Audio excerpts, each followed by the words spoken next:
평생학교 시청자 여러분들 반갑습니다. 부산의 이야기를 다양한 시각으로 전하고 있는 이바구스트 손반장 손민수입니다. 지난 시간에는 증산으로 올라가 진짜 부산의 모습을 바라보고 부산이란 공간을 이해하는데 빠져서는 안 되는 이 산복도로를 둘러보았는데요. 오늘 이 강에서는 산복도로 속 삶의 이야기를 감천 문화마을을 통해 들려드릴까 합니다. 부산은 이주민들의 도시입니다. 1934년 약 15만 명이던 부산의 인구는 전쟁이 난 1년 뒤 1951년 84만 명이 되었으며 1955년에는 인구 100만 명을 넘기게 됩니다.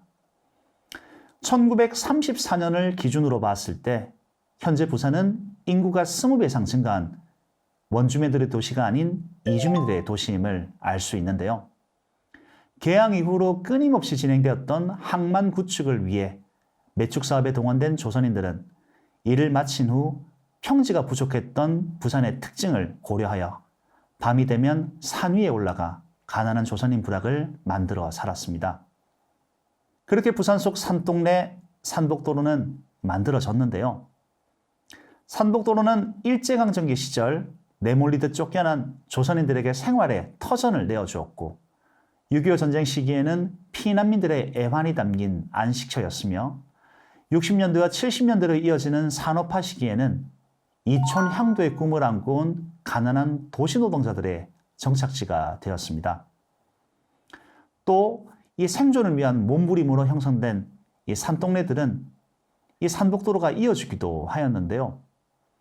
원도심의 산속에 정착했던 이주민들은 산복도로를 오가며 가족들을 위해, 자식들을 위해, 그리고 희망을 위해 하루를 버텨내었습니다.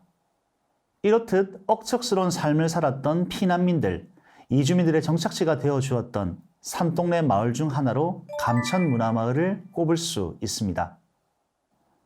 원래 산 전체에 수십여 채의 집이 닿였던 작은 자연부락이었지만 1955년 태극도라고 하는 종교단체의 신도들이 이 정부 정책에 따라 부산의 보수동에서 지금의 감천이동으로 집단의 이주를 해오며 큰 마을이 형성이 되었고 태국도 신도들만 사는 마을이라고 하여 태국도 마을이라 불리게 되었습니다.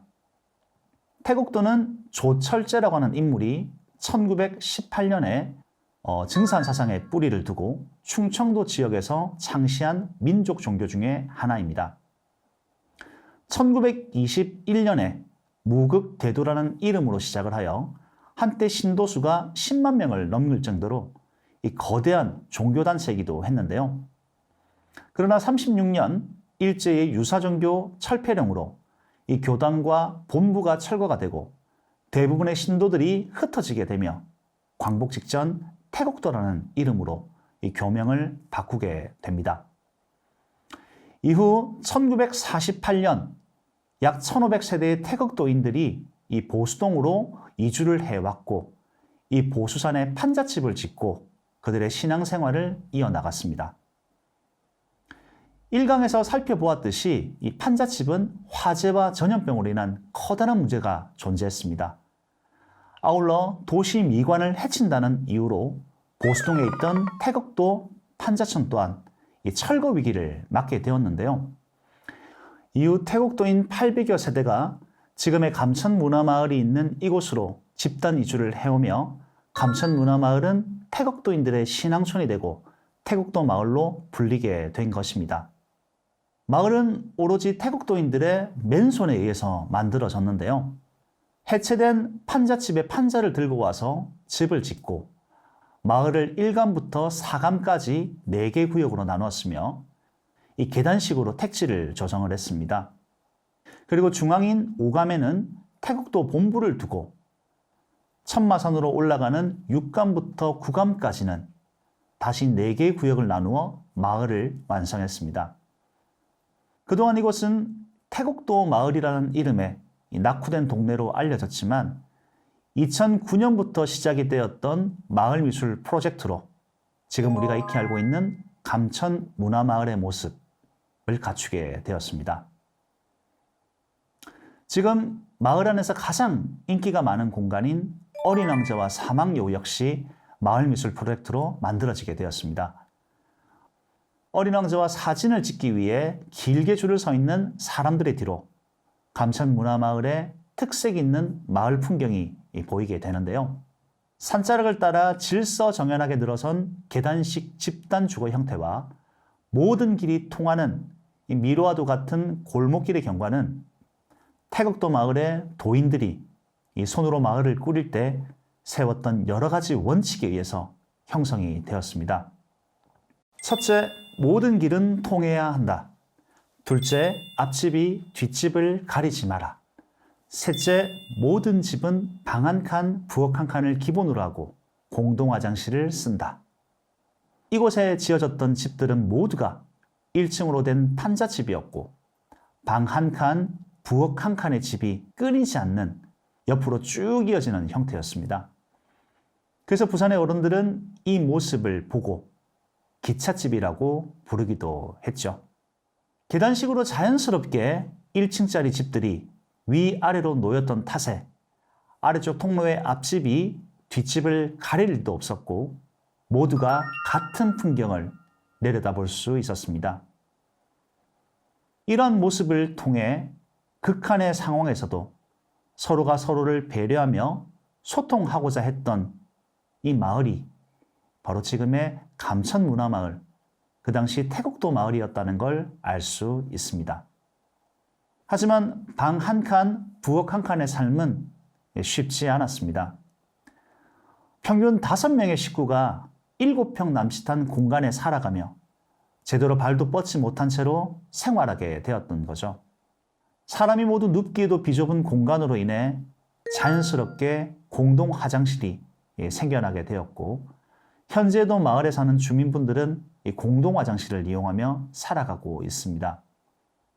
따라서 감천문화마을 속 우리가 흔히 발견할 수 있는 공동 화장실은 관광객들을 위해 만든 것이 아닌 마을 주민들이 사용하는 공동 화장실인 겁니다. 시간이 지날수록 판잣집은 무너져갔고 비바람을 피할 공간이 없어진과 동시에 아이들의 몸집이 커가며 집을 넓혀야만 하는 상황이 오게 되었죠. 이로 인해 주민들은 1층 위로 2층을 올리기 시작을 하는데요.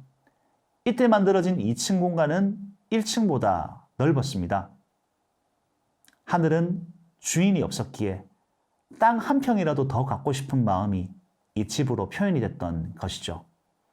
그래서 당시의 흔적이 고스란히 남아있는 감천문화마을의 골목 속에는 골목의 너비보다 하늘 공간이 좁은 구조에 이 공간이 탄생하게 됩니다.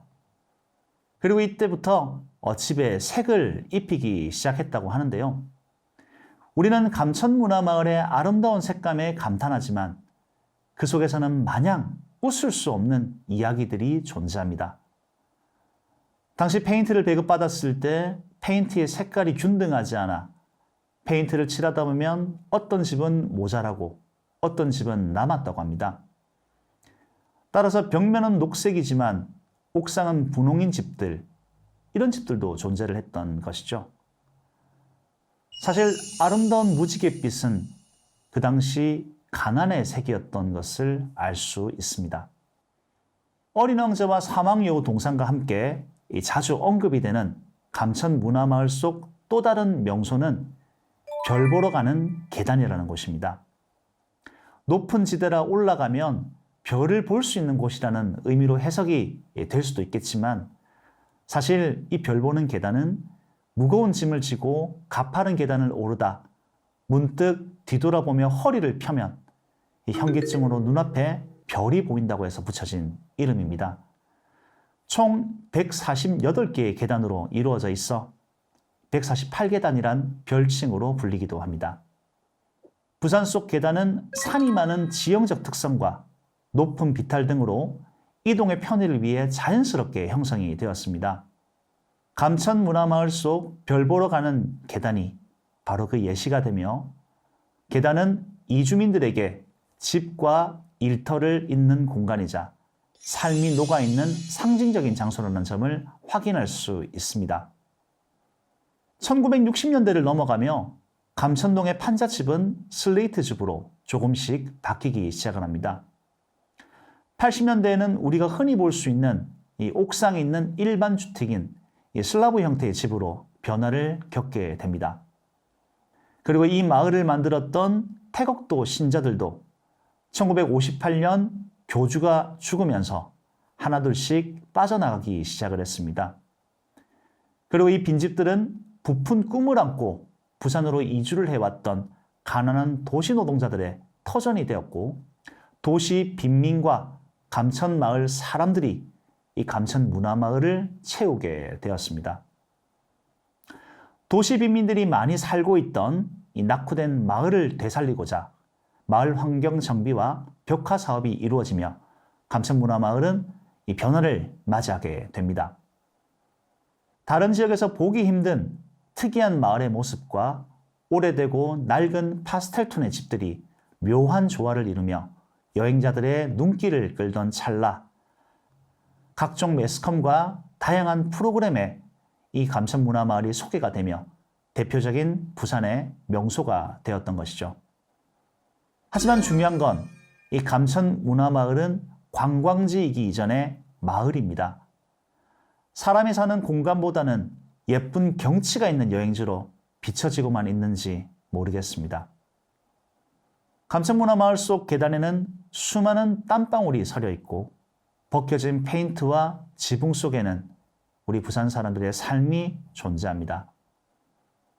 화려하고 아름다운 관광지는 관광지 이전의 마을이자 누군가의 삶의 터전이라는 점을 꼭 기억해 주시고, 서로를 배려하며 소통했던 태국도 신자들의 정신도 잊지 말아 주시면 좋겠습니다. 다음 상강에서는 또 다른 이야기들이 살아 숨쉬고 있는 초량 이바구길 속으로 떠나보고자 합니다. 지금까지 EBS 평생학교 진짜 부산을 만나다, 저는 이바구스트 손반장 손민수였습니다. 감사합니다.